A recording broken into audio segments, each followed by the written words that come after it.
आदरणीय प्रधानमंत्री जी, हमारे वर्ल्ड व्यू टेलीविज़न की तरफ से सबसे पहले मैं आपका स्वागत करती हूँ और आपने जो थोड़ा सा वक्त निकालकर हमें इंटरव्यू देने के लिए हामी भरी है, उसका मैं तहे दिल से आपका शुक्रिया अदा करना चाहती हूँ। आपकी इलेक्शंस जनवरी में आपने अनाउंस की हैं। मैंने बिल्कुल नहीं अनाउंस उसकी इलेक्शन जनवरी में होनी चाहिए, कहते हैं आने वाले जनवरी में, लेकिन इलेक्शंस तो किसी भी वक्त हो सकते हैं। हो सकते हैं। हाँ, खाली एक लिमिट है उसके बाद, जिसके पहले करना हो। क्या इसका मतलब ये भी हो सकता है कि आप मिड टर्म इलेक्शंस मई में करवा लें? आप देखिए, इस पर हमने सोचा ही नहीं है तो इसका क्या जवाब दे सकते। हो सकता है मौसम आपको पसंद आए मई का, और हो सकता है आप इलेक्शंस करवाएं, नहीं कोई सोचा कारण तो नहीं है उसके लिए। लेकिन you famous for springing up mid term कभी भी इलेक्शंस अभी तक नहीं हुआ। आप मैं पिछले कोई दो हफ्तों से यहाँ वैंकूवर से आई हुई हूँ और देख रही हूँ, अखबारों में पढ़ रही हूँ, पंजाब स्थिति के बारे में आप सारी सरकार भी बहुत चिंतित है, लोग बहुत चिंतित हैं, ख़ासतौर पे बाहर वैंकूवर के इलाके में जो हमारे पंजाबी भाई बहन रहते हैं वो भी बहुत चिंतित हैं। पंजाब की असली स्थिति क्या है, उसके बारे में आप अपने शब्दों में कुछ बताइए। स्थिति तो गंभीर है। वहाँ के एक राजनीतिक दल यानी अकाली दल ने कुछ मांगे रखी, कुछ धार्मिक मांगे, वो अधिकांश हमने मान ली जी। कुछ ऐसी थी जो हमें लगा कि हम नहीं मान सकते हैं, लेकिन ऐसा भी हमें लगा कि वो समझ गए उस बात को। एक मांग ऐसी थी जो हमसे संबंधित इतनी नहीं थी, और वो दूसरे कुछ राज्य हैं भारत के, वहाँ के, और वहाँ के गुरुद्वारों के जैसे अपनी कमिटीज़ या बोर्ड्स हैं उनका था। तो उस पर हमने कहा कि हमें कुछ ख़ास एतराज़ नहीं है, लेकिन इन सब लोगों से बात करना होगा, स्टेट के क्या नियम हैं और ये सब देखना होगा। उसके बाद कुछ दूसरी मांगे राजनीतिक समझ सकते हैं, या जो भी पानी पर, ज़मीन पर, अब वो दूसरे राज्यों से संबंधित हैं जो आसपास के पड़ोस के राज्य हैं। तो जब तक वो भी राज़ी नहीं होंगे तब तक हम तो कुछ कह नहीं सकते। 2 दफ़े ऐसा एक अवार्ड या निर्णय हम दे चुके हैं। अच्छा। अब वो माना नहीं गया। अच्छा। तो अकेले फिर से दें तो उसका कुछ उससे चीज़ सुलझेगी कि नहीं, ये कह नहीं सकते। हमें लगता है कि कुछ इस समय कुछ एक्सट्रीमिस्ट वहाँ पे ज़ोर पकड़ गए हैं, ख़ासतौर से नौजवान कुछ। और जैसे आपने अखबार में देखा होगा, वो मोटरसाइकिल पे जाके या किसी तरह से बहुत लोगों को मार रहे हैं, हत्याएं हो रही हैं, हत्या हो रही है। हाँ, बाहर के जो थोड़ा उसमें कुछ फंडामेंटलिज्म भी है, क्योंकि हत्या ज़्यादातर सिखों की ही सिख कर रहे हैं, मतलब अकाली लोग। अब जैसे जो एक आज के अखबार में आया या कल शायद आया था कि एक सिख अखबार वाला है, अकाली नहीं है, दूसरी हमारी पार्टी का भी नहीं है, विरोधी दल का है, लेकिन उसकी दाढ़ी नहीं है। वो मोटरसाइकिल पे अपने भाई के संग जा रहा था, भाई की दाढ़ी है, तो वहाँ उसको पकड़ा कि तुम गद्दार हो और उसको गोली से मार डाला। हालांकि वो सिख है, वो सिख ज़्यादातर हैं, दूसरे भी हैं। जैसे हमारे यहाँ तो हरि धर्म में कई सेक्ट्स हो जाते हैं, बिल्कुल हो जाती हैं। तो अब निरंकारीज हैं कुछ, वो सिख तो पक्के हैं, लेकिन सिख होने के ऊपर वो उनकी ऐसी एक संस्था है जिसमें दूसरे लोग भी हैं, हिंदू, मुस्लिम, ईसाई, जो हर एक अपने धर्म का पालन करता है, लेकिन ये लोग संग मिलते हैं। आप उसको कह सकते हैं नेशनल इंटीग्रेशन की भावना से, या ये कि मिल के मेडिटेशन करते हैं, ऐसी प्रार्थनाएं करते हैं जिसमें सब जुड़ सकें। इसके मायने नहीं कि अपना धर्म छोड़ा, लेकिन अपना धर्म भी है और उसके ऊपर कुछ चीज़ है जो दूसरों को से मिल के कर सकते हैं। आपको ये भी मालूम है कि हमारे देश में कोई किसी भी धर्म का हो, वो दूसरों का आदर करता है। बिल्कुल करता है। जैसे गुरुद्वारों में बहुत से हिंदू जाते हैं, मुस्लिम्स के दरगाह में भी हिंदू जाते हैं, मुस्लिम्स हिंदू मंदिरों में भी अक्सर जाते हैं। तो इस काफ़ी इन चीज़ों में यहाँ पे एक उदारता सी है, और इस उदारता को देखते हुए हैरानी होती है कि क्यों इस तरह के हो रहे हैं। अब जहाँ इतना बड़ा देश है, इतनी बड़ी जनसंख्या है, वहाँ ये प्रश्न कभी कभी उठते हैं। हमारी तो यही आशा है कि जो ठीक सोचने वाले हैं और राष्ट्र हित सोचने वाले हैं वो इसके ऊपर उठेंगे और किसी तरह से हम इसको सुलझा सकेंगे। बाहर रहने वाले जो भारतीय हैं, क्या आपके विचार में इसमें कुछ मदद कर सकते हैं? क्योंकि वो बहुत ज़्यादा एंक्शस हो जाते हैं, बहुत ज़्यादा अपसेट हो जाते हैं जब इस तरह की वो खबरें पढ़ते हैं, सुनते हैं, देखते हैं। उनका क्या योगदान हो सकता है? योगदान तो ये है कि तो अफवाहें नहीं मानी, क्योंकि वैंकूवर के बारे में मुझे नहीं मालूम, लेकिन लंदन से कुछ आए थे लोग, उनका इतनी गलत बातें फैलाई जा रही थी पंजाब के बारे में जी। और कि वो बहुत ही परेशान थे, लेकिन उन्होंने जब असलियत बताई और ये भी कहा कि आप में से आप अपने तरफ से किसी को भेज के देखिए, तो आए भी वो लोग कुछ, तो यहाँ उन्हें इत्मीनान हुआ और यहाँ से गए। क्योंकि ये बिल्कुल सच नहीं है कि सिखों के ख़िलाफ़ या अकालियों के भी ख़िलाफ़ कोई भी नाइंसाफ़ी है। जाहिर है, बल्कि उसका उल्टा ही कह सकते हैं, क्योंकि वो औरों से कुछ ज़्यादा ही आगे बढ़े हैं अपने हिम्मत और योग्यता और क्षमता से, और ख़ास तौर से इसलिए कि वो मेहनत करने वाले लोग हैं। और आपने देखा है कि हमारे यहाँ ऊंचे ओहदे, छोटे ओहदे, हर जगह आप पाएंगे उन लोगों को, हर गांव में पाएंगे, हर प्रांत में पाएंगे।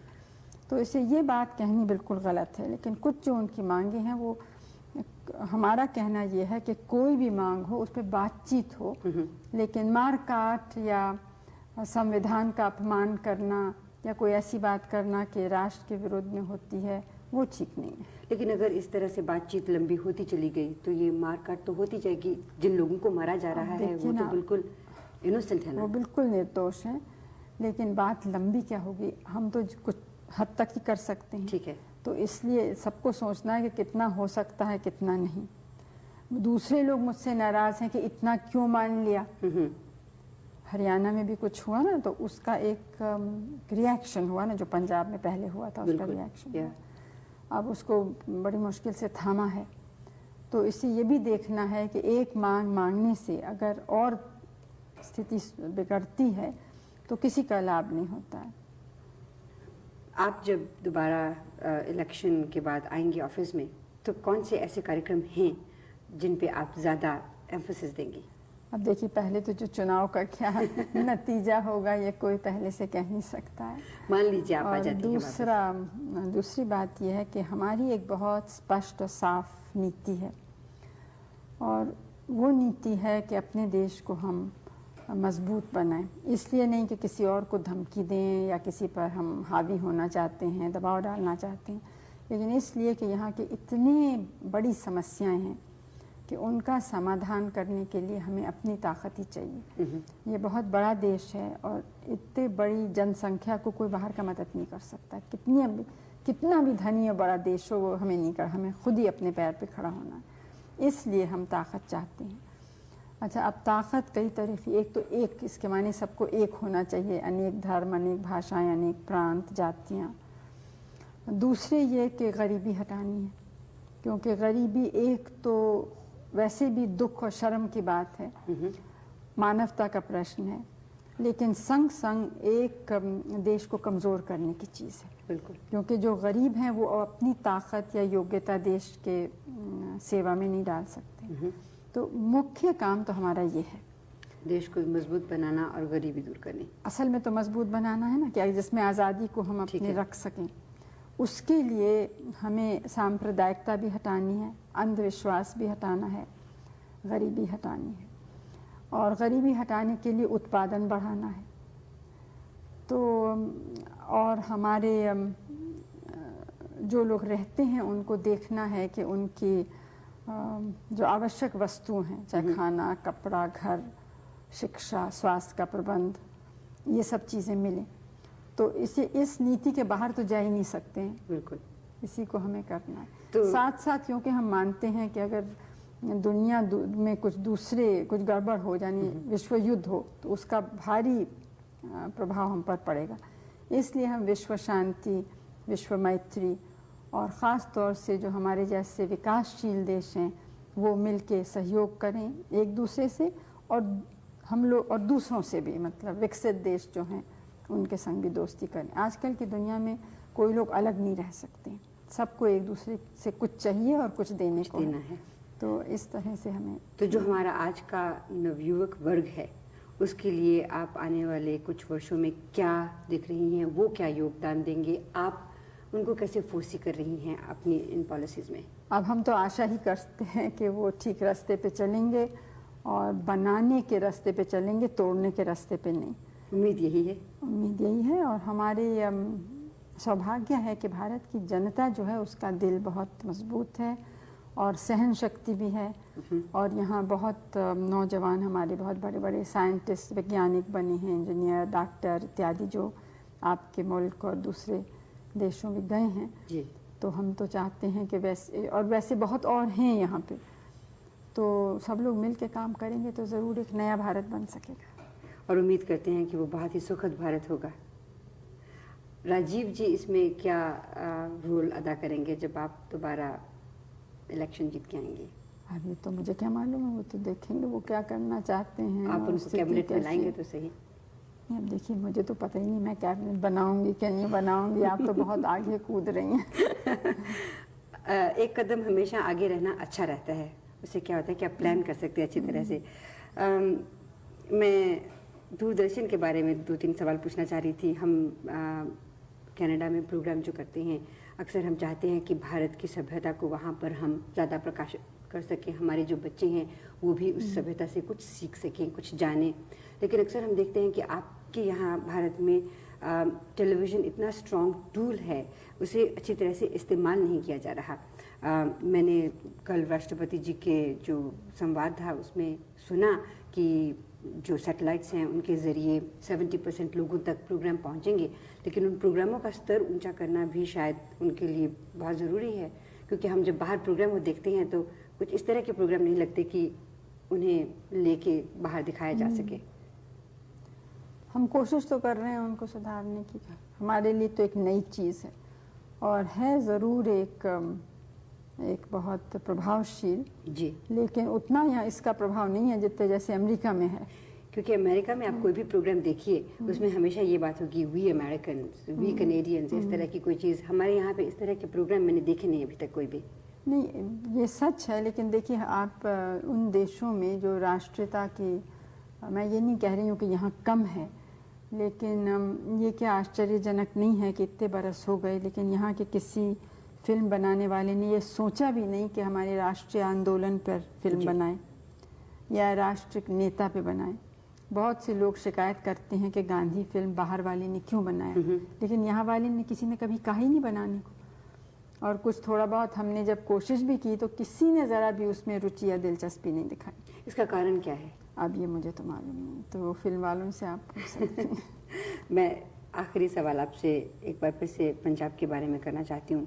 अक्सर हम अखबारों में पढ़ते हैं, ख़ासतौर पर जब हम बाहर के मुल्कों में रहते हैं, तो जैसा आपने पहले भी कहा, अफवाहें वहाँ पे बहुत ज़्यादा फैल जाती हैं और उनको अफवाहें ले लीजिए या सचमुच वो सही घटनाएं हैं कि इनमें बाहर के देशों का बहुत बड़ा हाथ है कि भारत की जो एकता है वो टूटे, पंजाब एक अलग प्रांत बने, ताकि जो बाहर के इंटरेस्टेड पार्टीज़ हैं वो आके भारत को तंग करें या उसकी प्रगति में रोड़ा अटकाएं।